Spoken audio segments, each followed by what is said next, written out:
Hi hello నమస్తే welcome to tele capital TV. నేను మీ సురేష్. ప్రస్తుతం మనతో మాట్లాడడానికి ప్రముఖ అడ్వకేట్ శశికాంత్ గారు ఉన్నారు. వారితో మాట్లాడదాం. నమస్తే సార్. నమస్తే సురేష్ గారు.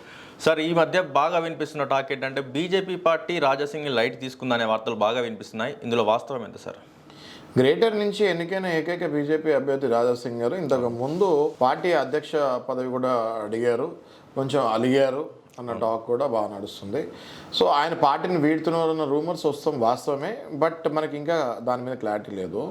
బట్ మనం తీసుకుంటే రాజాసింగ్ గారు definitely is one of the strong సనాతన Dharma's leader along with BJP leader in Hyderabad. Okay, ఆయన డెఫినెట్గా ఆ పార్టీలోనే ఉండాలని నేను పర్సనల్గా యాజ్ అన్ ఇండివిజువల్ నేను కోరుకుంటున్నాను. ఎందుకంటే అలాంటి లీడర్స్ ఉండాలి. ఎందుకు అని మీరు అడిగితే నేను దానికి సమాధానం ఏం చెప్తానంటే, ఓవైసీ బ్రదర్స్కి ఏకైక సమాధానం ఇచ్చే హీరో ఎవరు అంటే నా ప్రకారం అది రాజాసింగ్. మీరు గతంలో తీసుకుంటే ఎన్నో వీడియోస్ మనం చూస్తే ఓవైసీ బ్రదర్స్ నోటికి ఎంత వస్తే అంత మన దేవుళ్ళ గురించి కూడా మాట్లాడటం జరిగింది. ఇష్టం వచ్చినట్టు నీచంగా మన గురించి మాట్లాడటం జరిగింది.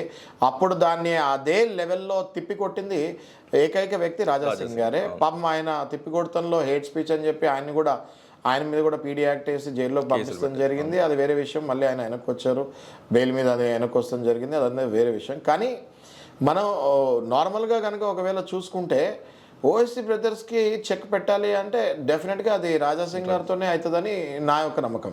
అవును సార్, కరెక్టే. మరి అట్లాంటిది బీజేపీ పార్టీ రాజాసింగ్ లైట్ తీసుకుంటుందా, లేకపోతే రాజాసింగ్ బీజేపీ పార్టీని లైట్ తీసుకుంటున్నాడు? అంటే ఇప్పుడు పార్టీలో ఎన్నో ఈక్వేషన్స్ ఉంటాయి కాబట్టి మేబీ ఆయన అడిగిన పదవి పార్టీ ఎన్నో కొన్ని రీజన్స్ వల్ల, ఈయన అగ్రెసివ్నెస్, ఈయన దూకుడు వల్ల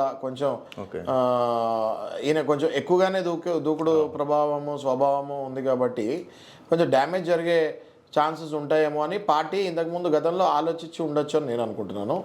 కానీ బట్ ఇప్పుడు మీరు పబ్లిక్ టాక్ కనుక తీసుకుంటే, ఇప్పుడు నాలాంటి వాళ్ళని అడిగినా లేకపోతే నార్మల్ కామన్ పీపుల్ని అడిగినా కూడా రాజాసింగ్ గారికి ఒక మంచి ఫాలోయింగ్ ఉంది. ఆయన దూకుడు ప్రభావం పక్కకు పెడితే నేను ఇందాక చెప్పినట్టు మరి కొంతమందిని ఎదుర్కోవాలంటే కొంతమంది మన దగ్గర కూడా గట్టి క్యాండిడేట్స్ ఉండాలి. కాబట్టి డెఫినెట్గా బీజేపీ పార్టీ ఆయన్ని పోగొట్టుకోకుండా ఉండటం బెటర్ అని నాకు అనిపిస్తుంది. మూసీ పరివాహ ప్రాంతాల్లో బస్తీ కార్యక్రమం కూడా ఒకటి, బస్తీ నిద్ర అని చెప్పేసి ఒక కార్యక్రమం చేపట్టారు. దాంట్లో అందరి పేర్లు ఉన్నాయి, కానీ బీజేపీలో మనకు రాజాసింగ్ పేరు అనేది మాత్రం ఎక్కడ లిస్టులో ఎక్కడ లేదు. సో ఇది అందుకు ఉదాహరణ అనుకో. అదే అంటున్నారు, ఆ లిస్ట్లో కూడా పేరు లేకపోతే కూడా వన్ ఆఫ్ ద రీజన్స్ అని అంటున్నారు. కానీ మనకి ఆయన వచ్చి డైరెక్ట్గా ఏదైనా చెప్తే కానీ యాక్చువల్ రీజన్ బయటకు తెలియదు.